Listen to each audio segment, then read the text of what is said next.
fait longtemps, hein, vous m'avez énormément manqué. Je suis de retour. Maintenant, on va bosser sans reculer.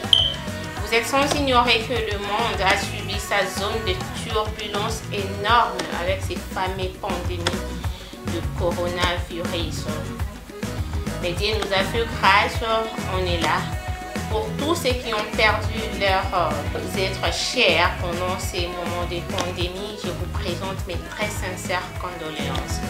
À tous ceux qui sont testés positifs en ces moments et sont dans des inquiétudes, je vous présente mon médecin, je vous recommande mon médecin par excellence. Il s'appelle Jésus-Christ. Il n'a pas de médicaments, il n'a pas de produits à vous donner. Il suffit juste de croire. Croyez seulement et vous serez guéris. Je vous aime bien, je vous porte dans mon cœur.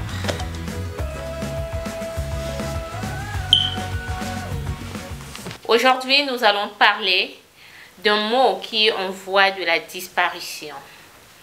Dans les temps, la politesse était de rigueur. Mais aujourd'hui, les gens parlent plus du respect. Êtes-vous poli? Est-ce que vous vous êtes déjà posé cette question? Est-ce que je fais preuve de politesse envers les autres? Avant de continuer, je vais me présenter. Je suis Blandine Tatala, votre humble animatrice de votre rubrique que vous aimez bien, le savoir-vivre du 21e siècle. Pour les habitués, likez, commentez et partagez suffisamment cette vidéo. Et pour vous le nouveau, n'hésitez pas de vous abonner. Abonnez-vous massivement sur Blasted Place. C'est la meilleure chaîne du monde.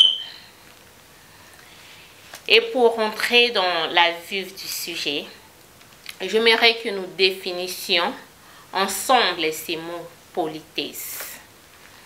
Qu'est-ce que la politesse? La politesse est l'ensemble de règles qui régissent le comportement, le langage à adopter dans une société. C'est quoi être poli? Quand est-ce qu'on peut qualifier une personne de poli? Quand est-ce qu'on peut dire que cette personne est polie? On est poli lorsque son comportement, ses manières, ses langages sont conformes aux règles de la bienséance et au respect des convenances.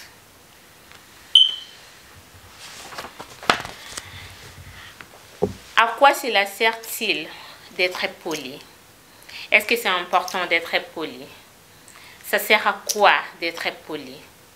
La politesse sert à rendre la vie du quotidien plus agréable avec ces petits mots de transition obligatoires tels que bonjour, savoir dire bonjour à une personne, s'il vous plaît, quand vous avez besoin de quelque chose, quand vous voulez poser une question, vous commencez par s'il vous plaît.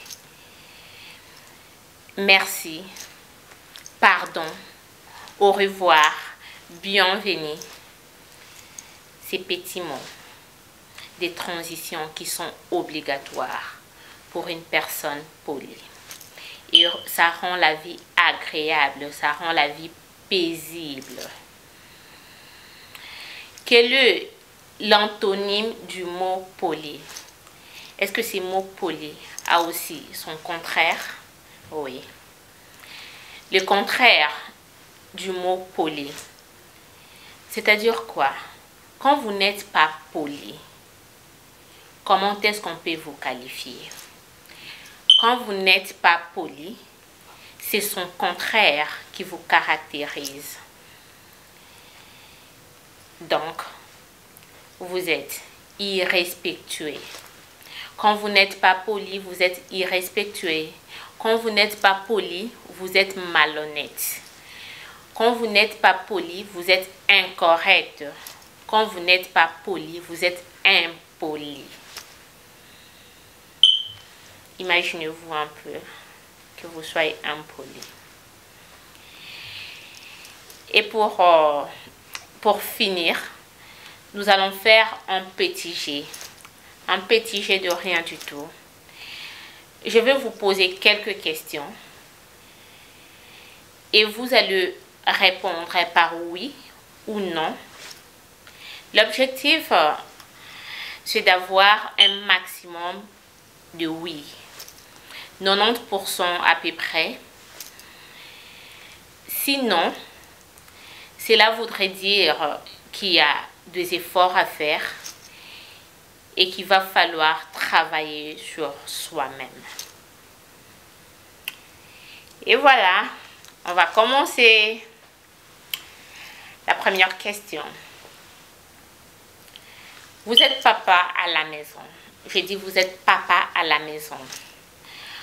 Quand vous vous réveillez le matin, est-ce que vous dites bonjour à votre épouse, à votre femme? Est-ce que vous dites bonjour à vos enfants, au personnel de la maison, femme de ménage, gardien, sentinelle, chauffeur et autres?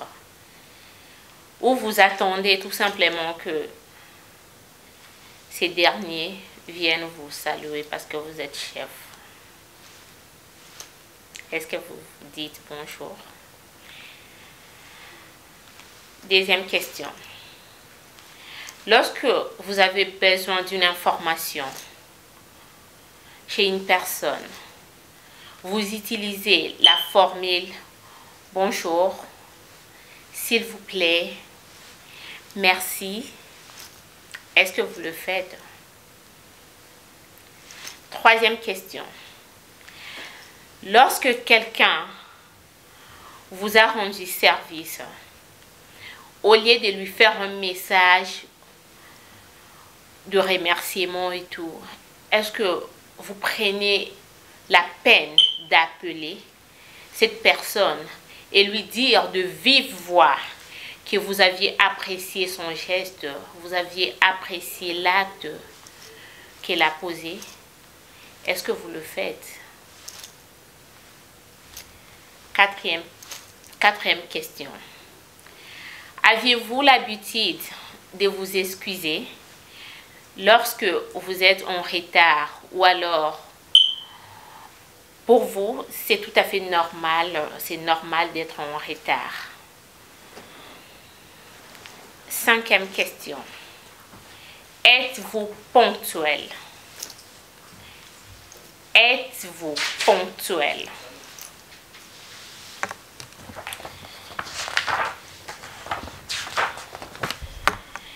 Sixième question.